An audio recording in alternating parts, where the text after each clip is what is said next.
Alright, so in today's video, I'll be going through what I do for one of my client in terms of SEO and in terms of the best practices for websites, because I think you'll really benefit, especially website owners. And a lot of these videos I've been doing is kind of implementations, and I do have people asking me, can I add in my comments and why I'm doing certain things and what to watch out for, especially when it comes to websites and online branding. So I thought I'd create, for this time around, I create a video that kind of explains exactly what I'm trying to do and my thoughts behind why I take a certain action or the strategies that I use, especially when it comes to online website. So while we're just getting started, let me just share this to relevant Facebook groups so that it can benefit a lot more people, especially website owners. So give me a while to get this set up. So if you have any questions, please feel free to answer them in here, ask them. So I'll try my best to answer all of them. But instead of just me doing the doing SEO for websites, I will kind of explain and give you guys a tutorial on what you need to look up for in terms of a website. So give me a while.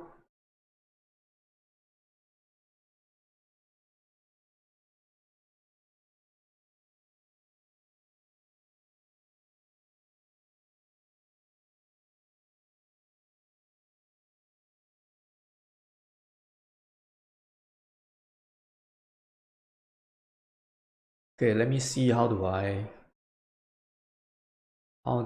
actually set it up. I'm just gonna share this video to relevant groups first, so give me a while.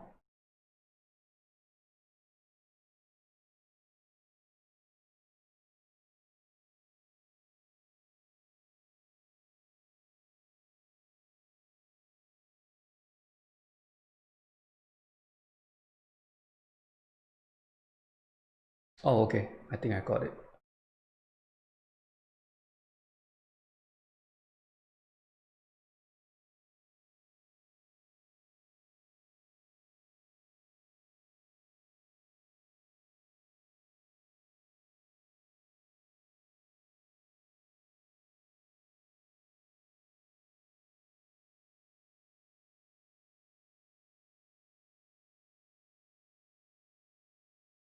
Okay, the Facebook share button is really, I didn't know it's so easy to use.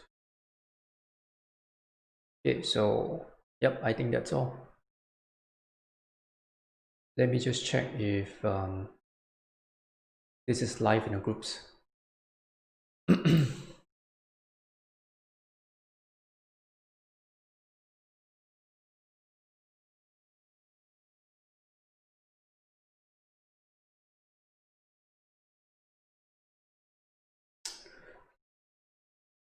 Okay, sorry, just give me a while to set everything up.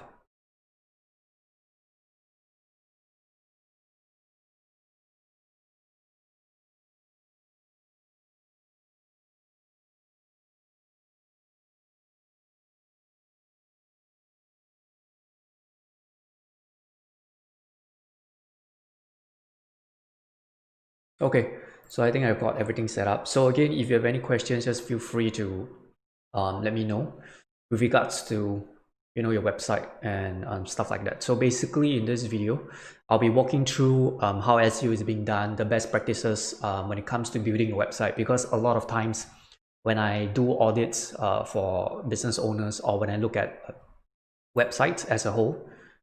Okay, let me just set my timer up first.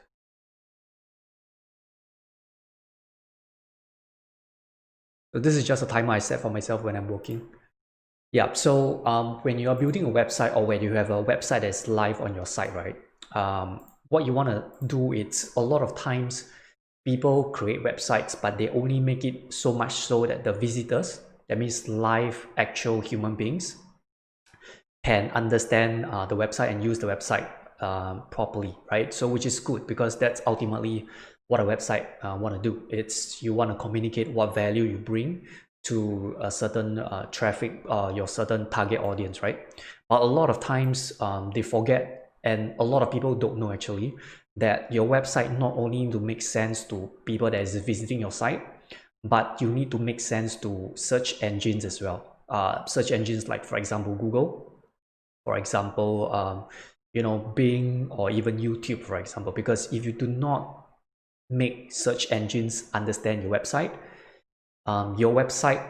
or your brand will not show up on the search engines. And if your website doesn't show up on search engines, guess what? Your target audience cannot find you unless they type in your brand name, right? So when people type in your brand name, they already know your brand. That's why they are typing in your brand name. But what about those people that have no idea about your brand, and what they are doing is they are searching for services that is related to your brand, but they don't end up finding your brand? So this is the most common mistakes I see people make when it comes to their website. So today what I'll be doing is I'll be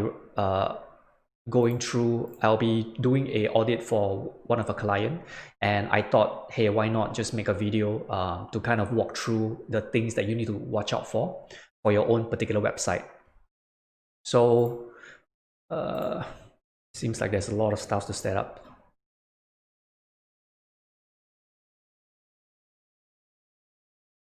All right, so this particular website that I'll be auditing, it's a one of my client, and he's a business client, a business website based in Australia. So I thought it's a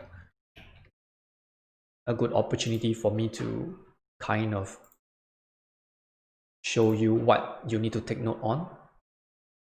And I think I've already done a bit of audit for them already. So let me just check. Yeah, I think it's this one.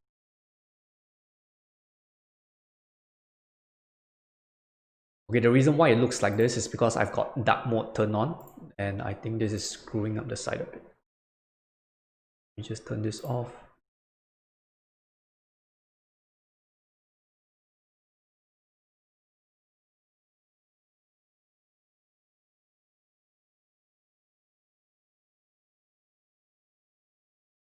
Okay, so let me see.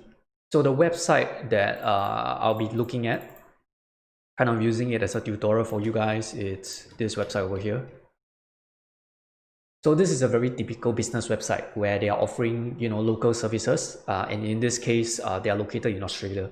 So it doesn't matter which audience you are targeting, but the same principles applies to a lot of websites. So first of all, right, I've already done a bit of audit over here, and later on I'll go in a little bit more in depth. But you can see like a few things that you want to take note on. So first up, the pop-up doesn't have to reload on every single page. This drives down conversions. So with every website, you want to build for two people. You want to build for two groups of people. The first group of people will be your target audience, right? So which means your UX needs to be good. So in this case, this is an example of what you don't want to do. So this is a pop-up, right? Where they are kind of giving them information on what is happening, the latest news. So you can have a pop-up once or twice, but you don't want to have pop-ups happening on every single individual website. Okay. So if you have a pop-up on every individual pages, what's going to happen is if you are the user, you want to always think about if you are the user, right? And if you visit a website, say for example, if you visit Facebook, and if on every Facebook page that you go to, there's a pop-up, you're going to get annoyed. And what happens when it comes to that, you're going to click off, right? And you're going to look for other websites that don't have this, for example. Okay, so first of all, when it comes to UX, you want to try not to have pop-up on every single individual page, and this can be set quite simply with your backend. So a few of these I'm not going to go into the in-depth, because it's a lot more in-depth, and I don't want the video to be way too long and too technical. So one more step you need to take note on: if you have a website, you need to make sure that your website's loading speed is decent, right? It doesn't need to be super fast, because if it's super fast, it's a bonus. But if your website is slow, a lot of people will be clicking off your site, So for example, if let's say they are searching your website on Google, for example, right? And for this instance, they, say for example, they are looking for corrosion protection, right? So what's going to happen if let's say, for example, if they click on this page, okay, so let's just assume this is your website, okay, and if a potential customer or your potential target audience is clicking on your results, this means to say you have done something good when it comes to page titles and your meta description, right? Because what they are doing, essentially they are shopping. Whenever you're on this page, whenever your customers are on this particular page, they are kind of shopping around to decide which shop do they want to go into. So if they decide to go in your shop, okay, but to load into your shop, in this case your website, it's gonna take long. They're gonna do a U-turn and they're gonna go and look up your rest of the competitors. So you want to make sure that your loading speed is decent. And how you do that is very simply, there's a few websites you can go to. One of them is called GT Matrix. So all you have to do, right, is just plug in your entire site. Okay, as you can see, I've already ran a test before here, but just to kind of give you an example of what you can do for your own website now. So do a test, do a speed test to see how fast your website is. And usually how I like to go about things is I don't like to base my matrix off on one single website, because sometimes the platform has errors, right? So I always like to take an average of minimum around two platforms or two tools. So I don't take this off at face value, because sometimes, like I mentioned, this is a third-party platform to track, to kind of find out your page speed. So I don't really know if this is 100% accurate, right? So this says 7.7 seconds. So what I like to do is, this is a rough guideline of what I think the website loading speed is. So it's around 7.7 seconds, not exactly, but it's around 7.7 seconds. So if you want to know the average load speed of a website, right? As you can see here, average load speed is 10 seconds. Okay, and then ideally you want your website to load around 2 to 4 seconds. Okay, 2 to 4 seconds. So that's considered relatively fast. But if your website loads more than the average, so again, I'm not sure about the average changes from time to time, but for me, if it's more than 8 seconds, if it's taking more than 8 seconds, especially if it's on a mobile, then you want to make sure to go in and identify what's causing all these issues that is making your website load slow. Because website loading speed is directly one of the main important factors of why your website performance, the performance of your website, it affects the performance of your website. So just make sure you are falling within range. Okay, and like I mentioned earlier, I don't like to take just one.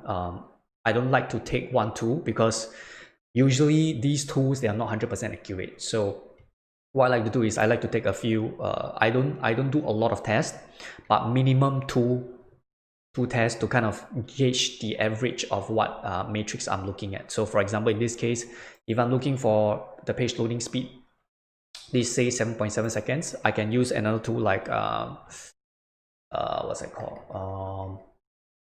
Web speed.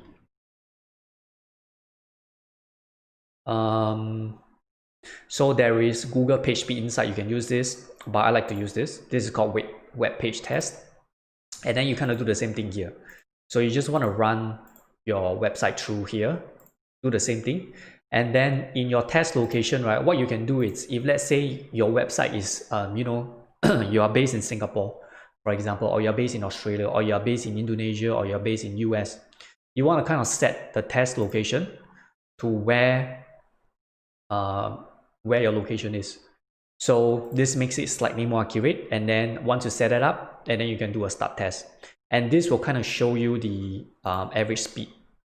And this might not show 7.7 seconds, but you can kind of average it out to say, yeah, the average loading speed should be around, if this test is showing around 8 seconds or 10 seconds, then you know that a good range of the fully loaded time for your website is between 7 to 10 seconds, for example. then you can kind of gauge whether is this within the average loading speed. And if it is, then that's good news because you don't really have to do anything much.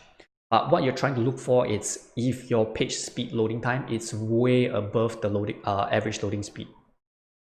So I would say anything above 8 seconds or anything above 10 seconds, you want to take a look at that because that's one of the main issues that is affecting the performance of your website. So I've done the test here. And then next up. So one of the things that you really need to install on every single website. So whether any websites, if you don't install two things, your website will be technically what I consider blind and deaf. Okay, so you need to install two things. The first thing is Google Analytics. Okay, so Google Analytics kind of lets you know exactly how much traffic your website is getting. So it looks something like that. And again, if you don't have it installed, just Google Google Analytics, set it up, and there's a bunch of tutorials out there. Just go and follow all these tutorials. You can kind of get it set up. But what you want to do is you want to make sure that your analytics is set up properly. Okay, and the reason why you want your analytics to set up properly is because if you don't know how well your website is performing, if you don't know how many people are coming to your website is technically blind because you can't see where all this traffic is coming from. And if you don't know all these traffic, the sources of all this traffic, you don't know where to optimize. You don't know what channel is not working. You don't know what channel is working out. And Google Analytics gives you a really neat database of statistics that you can look at. So you can look at the bounce rate. So bounce rate is how fast or what is the percentage of every single time when a person comes to your web page or your website and how fast they bounce off and go to any other place. So bounce rate kind of lets you understand how valuable your content is. So this is a good range. And session duration, it's for you to gauge if your website is valuable enough, because if the longer the session duration, it means to say a person it's staying on your website longer. So this means that on average, a person is staying on this particular website for around a minute. So this means to say it's kind of valuable in a way because your visitors are still navigating your website, looking at the information you have on your website. But if let's say you see the session duration, it's around 20 seconds or 30 seconds, right? Then you know that the people that are landing on your website is not staying on your website for long. This will mean a lot of things, and one of the most important things that it might mean is that your website's content is not valuable enough because people is not staying on your website long enough. So you want to make sure to have Google Analytics set up. Okay, that's first. Secondly, you want to have Google Search Console set up. And these are two of the most fundamental things with whichever website that you have. Okay, and Google Search Console allows you to see where your brand, how often your website is showing up. So it's kind of like if you don't have Google Search Console set up, right, you don't know who is talking about you. You don't know who on the website is talking about you. You don't know how many times your website is showing up. So your website is kind of deaf in a way. So as you can see over here, this particular page, right, the Search Console is not set up.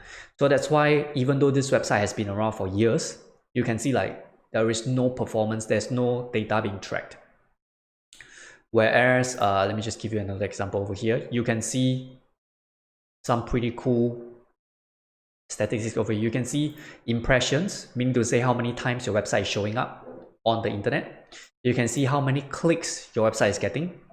You can see the click-through rate and the average position. So I don't want to go through a lot of technical stuff here because I don't want to make this video too long or confuse you guys. But if you don't know what I'm trying to say, get these two things set up: Google Analytics and Google Search Console.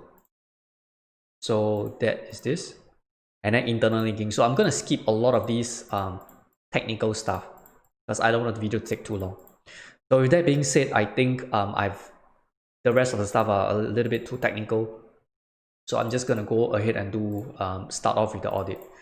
So when I'm doing the audit, usually I'm a bit quiet, but I'll try my best to explain exactly what I'm doing and why I'm doing this, and what you should take note on if if you have a website on your own. Okay, so with our Google, with our audit, what we do is we make use of, so how we like to do things, right?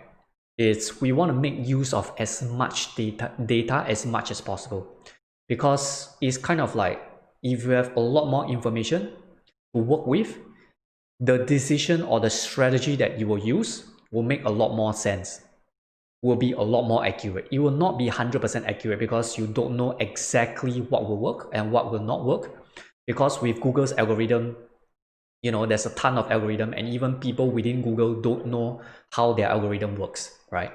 So with the data that you collected, with as much data as you can get, it will kind of steer you in a correct direction. So it's not 100%, but it increases your probability of implementing the correct strategies and the correct tactics. So what we like to do is we integrate a few tools within our audit. So first of all, Screaming Frog is a technical audit tool, and then we integrate Google Search Console, we integrate Google Analytics data, and we also integrate Ahrefs. So all these are particular tools in the SEO industry. And yeah, I don't want to go through all these tools one by one, but this is kind of how our methodology towards auditing websites. So let me just get this started.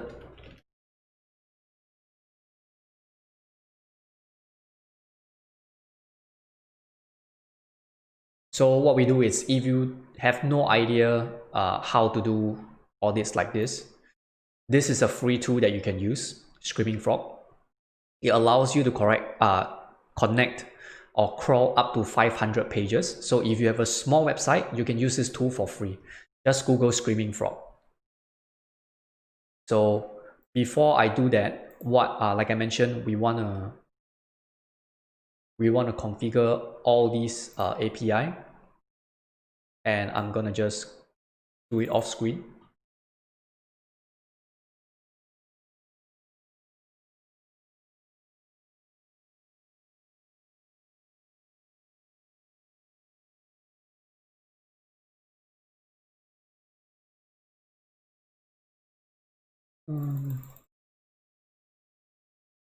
Okay, one more thing that you can take note, right, is when you are crawling certain data, when you're making use of the data, you want to make sure that the data is consistent.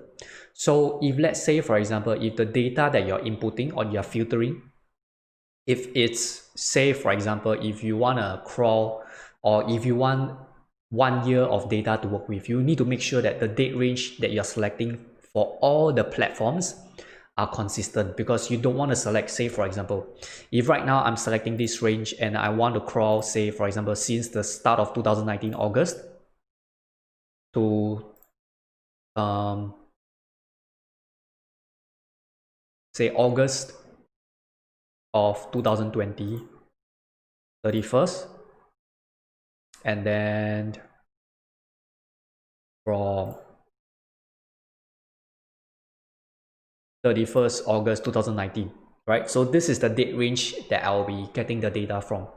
So you do not just want to make sure that you want to set the date range consistently across all the platforms that you're crawling these statistics, because if not, then you'll be working with inconsistent data. And that means, say, for example, if, let's say, for example, Google Analytics, I'm crawling 31st August to 2019, right? And let me just show you the example. Okay, so that is for Google Analytics.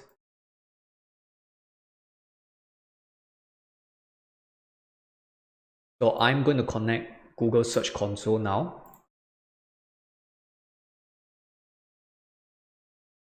Okay, let me see, can I show you an example? Right, so this is for Google Search Console. Okay, you want to select the same date range, because if not, then the data will be inconsistent between two different platforms. You have platform A with maybe 360 days of data, but if your date is not selected consistently with platform B, then you're going to have, say, for example, 340 days worth of data, and this data doesn't uh, uh, is not consistent. You want to make sure that you're comparing apple to apple. Okay, so again, previously I selected 31st of August, and then for this range, you just want to select the same date range.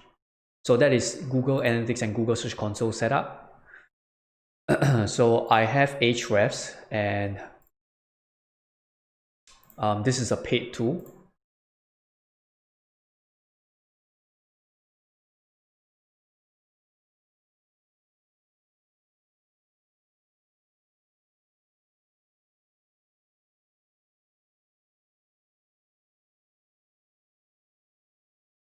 Okay. So once I've got everything set up, the API is done. All you have to do is just connect it and allow it to run.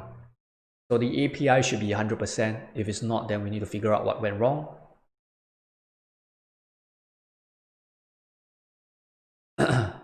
So this is how we do our audit, right? So because this is a relatively small site, so it's easier to crawl. And you can see over here, we have crawled all the pages that is live on the website. Okay, and there's really some stuff that we see. Now, if you look at this and you think, wow, this is really technical, don't worry. All you have to do is just make sure to have the best practices in place, which I will try my best to explain when I'm doing the rest of the audit later on. So what we want to do is we want to select HTML and we want to export everything out, because we only want to export the HTML files, not the rest of the JavaScripts. Okay, and then let me just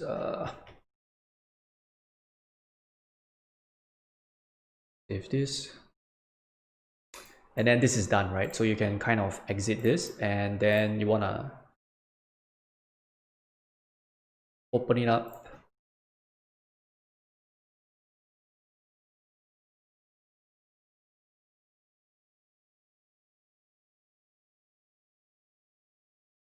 Okay, so what I'm doing over here is I'm just going to export all of the required, because if you look over here, there's a bunch of matrix.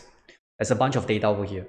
Okay, while that is good, that gives you a whole overview of what you need to look at, but you do not necessarily need to look at everything, right? Because if not, that's way too much. So I only pick out the stuff that I want to look at, which I think are the most important.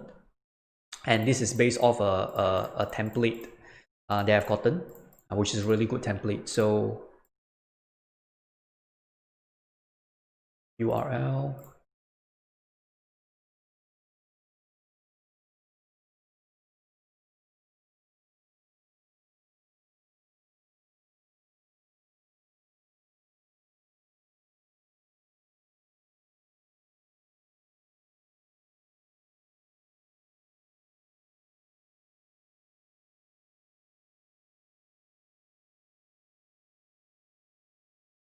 Okay, like I mentioned, I'm just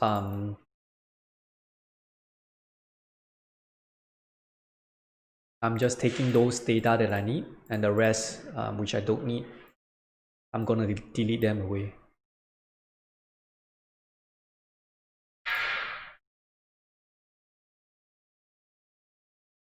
So as you can see from our audit template, right? This red means there is an opportunity for you to optimize, and green means is most likely is good to go.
So as you can see here, right, this Google Search Console data is doesn't have anything because this website just got Google Search Console set up. So that's why you can't see anything here.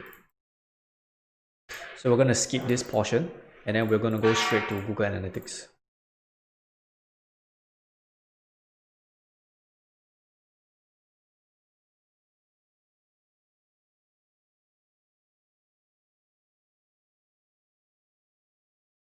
Okay, I want to explain. Well, I guess I explain it now. So basically, you want to make sure that you want to have Google Analytics, because if you have a big website, or even if you have a medium-sized website, there's a lot of pages on your website, and you don't necessarily have to optimize every single page. What you want to do is you want to prioritize. So with sessions, you know exactly what pages you can prioritize, because you want to prioritize the pages that gets the most traffic, right? Because some of the pages here, for example, they don't get any traffic at all. So if this page is redundant, say for example your contact page, right, or your about page, they don't necessarily get a lot of pages, versus if you have a page that is getting like 800 plus over traffic, then you want to make sure you want to optimize these pages first. Okay, so that is kind of why we are taking all these data out. Average time.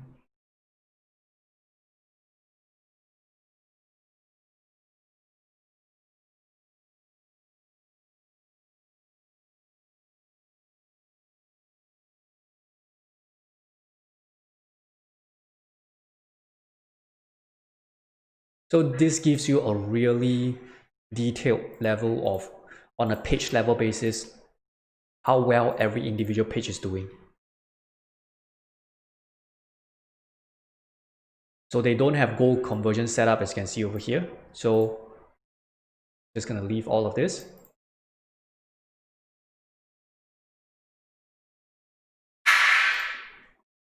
Okay, now moving on to Ahrefs.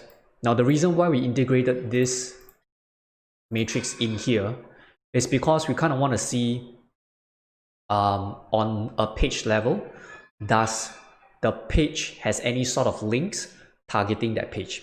Because if it has, based on this, we can kind of use that to decide exactly what we want to do with that specific page.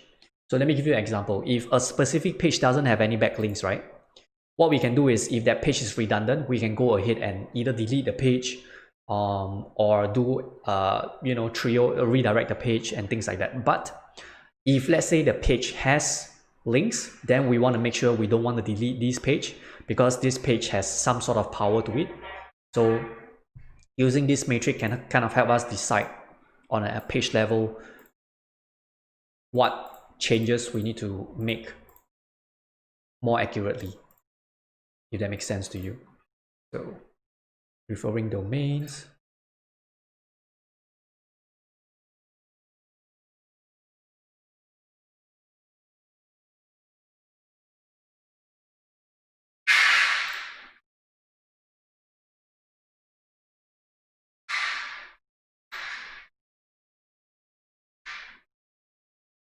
Okay, and then the keyword performance is just another secondary check that we do, but I'm not going to go through this part over here.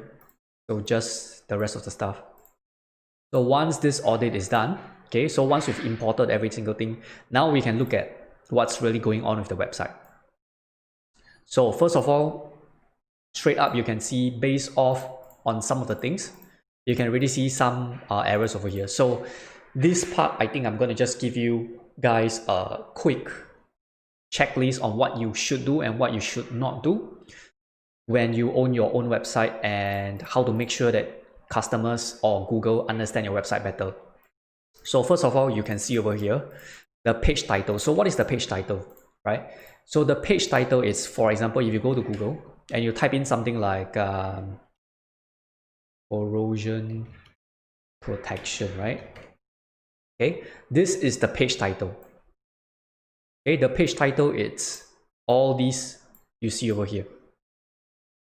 Okay, so what you want to do with page titles is, if your page title is way too long, is going to look something like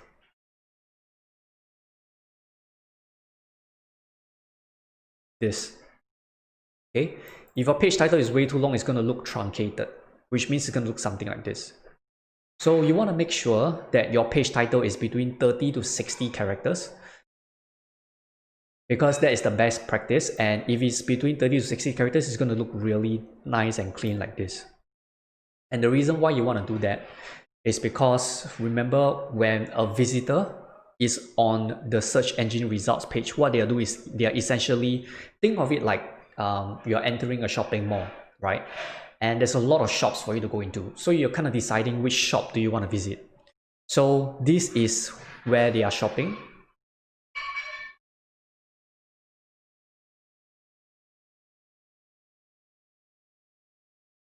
So this is where they are shopping, and you want to make sure that you want to give them less reason, less friction to visit your website or your shop, and you want to give them more reason to visit your shop, if that makes sense. So you want to reduce the friction, and you want to increase the chances of them coming to your shop, which means all these pages, you want them to click on your page, right? So one of the things is your page title. So just make sure you want to give them exactly what they want, as clear as possible.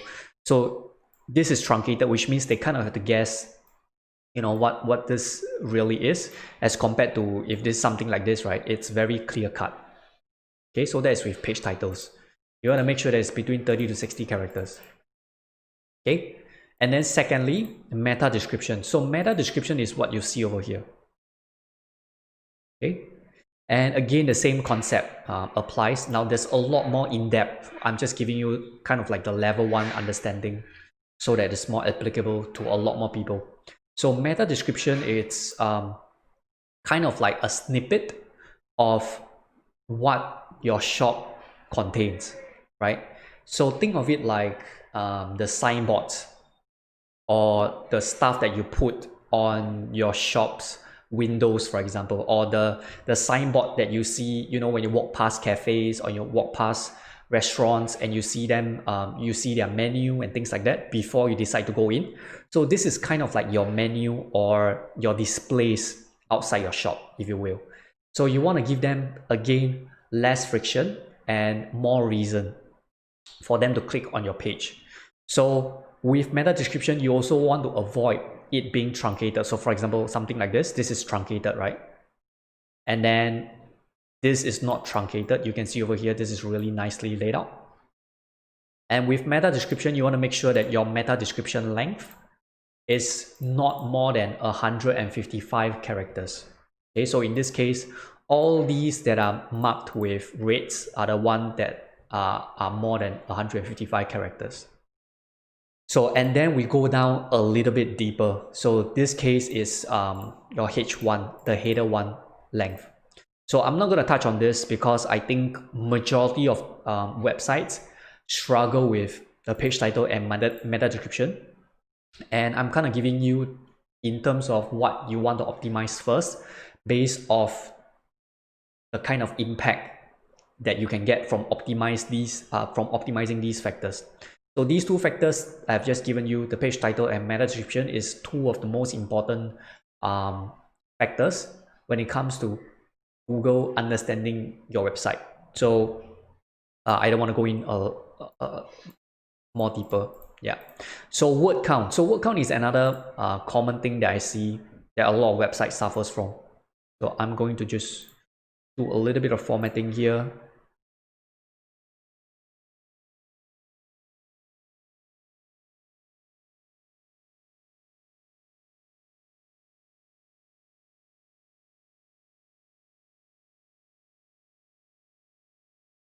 Okay, so as you can see, right, word count, you need to make sure that on every single page, minimum you should have around 500 words.